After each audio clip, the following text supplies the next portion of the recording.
guys! Welcome back to my channel. And ngayon, meron na naman akong product na i-review para sa inyo. And itong product na to, sobrang excited ako kasi matagal ko nang gustong magkaroon nito. And finally, meron na ako, nakabili na ako. Etude House Face Design Brightener. And syempre, may bonus pa. Nakita ko kasi ito, ang tawag dito, Etude House Crystal Pearl Tear. Ang shade niya, number 9.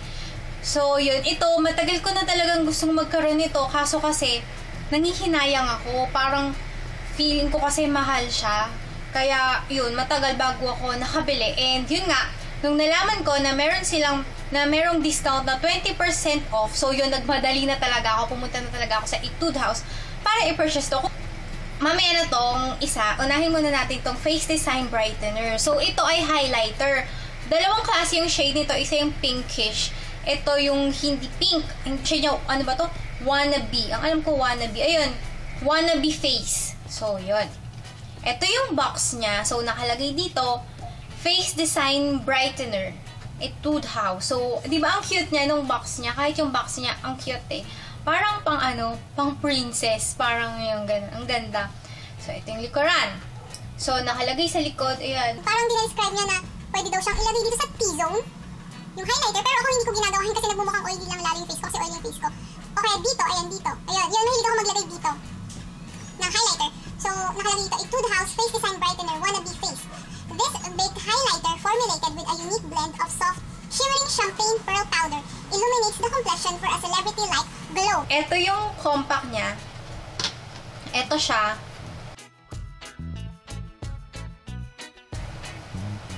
So, yung nakalagay ito, Etude House Face Design Brightener. And, ito yung mirror. Ito yung mirror niya. Ayan. Sorry, nakaka-istorbo yung mirror. And, ito yung highlighter. Nakikita nyo ba? So, yun. May design siya ng mga, ano, stars. Ayan. Okay.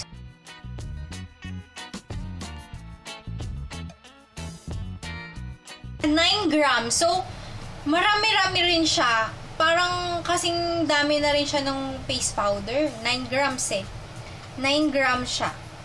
Or 0.31 ounce. Etude Corporation, made in Korea. So, yun, made in Korea naman talaga yung mga Etude na product. So, eto siya. Parang face powder. And, pwede mo nga din tong, pag naubos, pwede mo palitan ng face powder na refill. Ayun, no, kasi may butas. So, pwede siyang refillan. Eto siya. Ito yung powder niya. Ito siya. Ito. Nakikita niyo ba? I-swatch ko sa hands ko. Okay? Kuha pa tayo. Dito. Sorry, may lipstick. Ito siya. Nakikita niyo ba? Ewan ko kung nakikita niyo, pero maganda siya. Try naman natin sa face ko. So, ito yung brush from Essence. And wala pa akong nilagay na highlighter sa cheeks ko. Ang gamit kong blush is yung City Color D Matte Blush na Fresh Melon. And ang ganda niya, promise. Matte yung blush na yun. And then, try natin lagyan itong highlighter gamit yung brush. Ito yung Essence Blush Brush. Okay, so, kuha ako. Okay. Ito siya. Try natin ilagay dito. Nakikita nyo ba? O sobrang dami ba nung nilagay ko?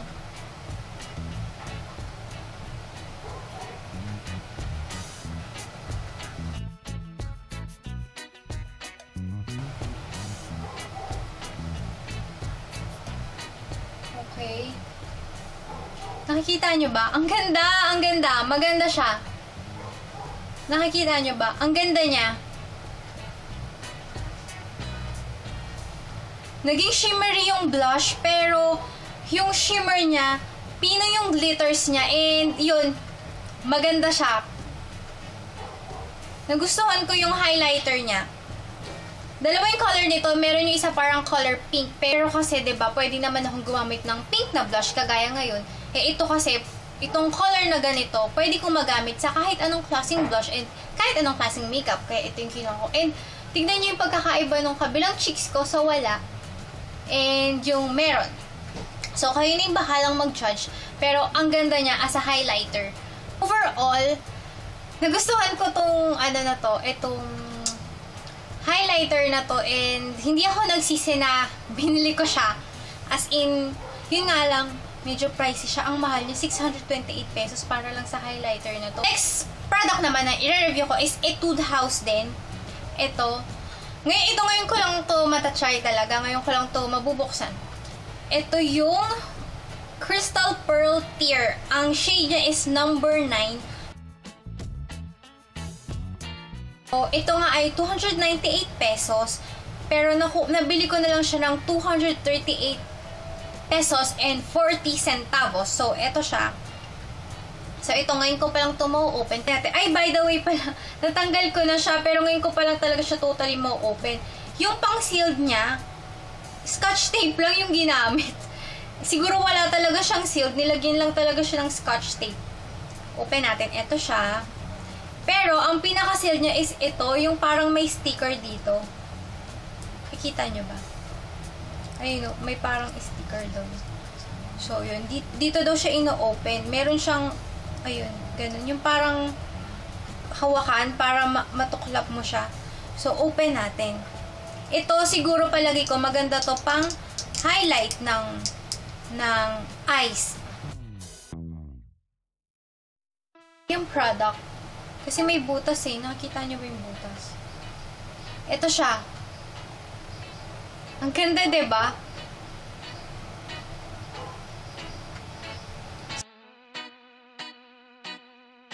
I-swatch natin dito sa hands ko. Nakikita nyo ba siya? Parang mga glitters lang siya. Maganda siya pang highlight. Eh, ngayon, ito na lang yung i-try natin sa eyes ko.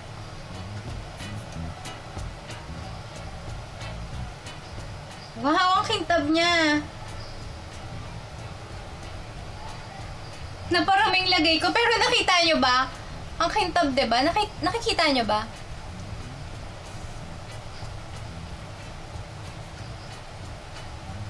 Ang ganda, ayan o. Ang ganda, promise. Kahit pala hindi ko nabili yung face design brightener, kahit ito na lang eh.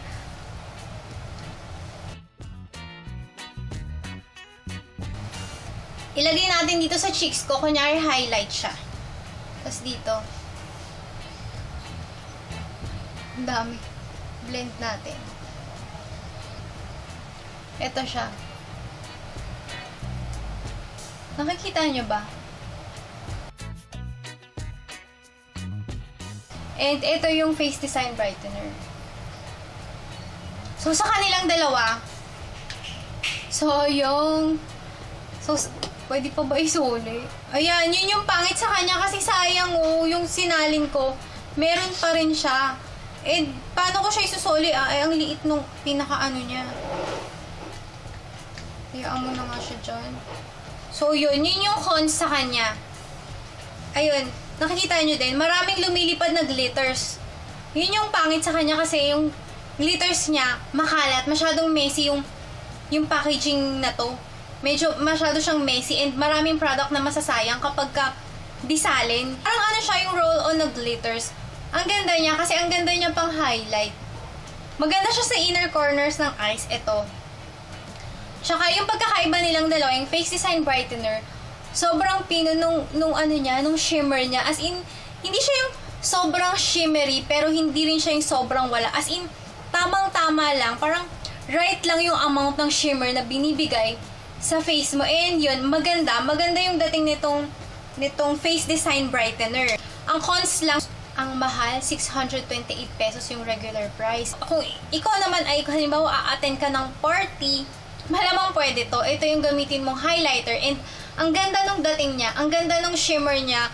Although mas malalaki yung chunks ng glitters nito kumpara mo dito. Ito kasi sobrang gentle nung glitters niya. Ito malalaki. Ito kasi parang maganda to pang party. Ito naman maganda to pang for everyday na highlighter. Maganda to. Yun, sana nagustuhan nyo tong short first impression review ko dito sa Etude House na to, na product na to, na dalawa. Thank you so much for watching and I'll see you again next time. Bye!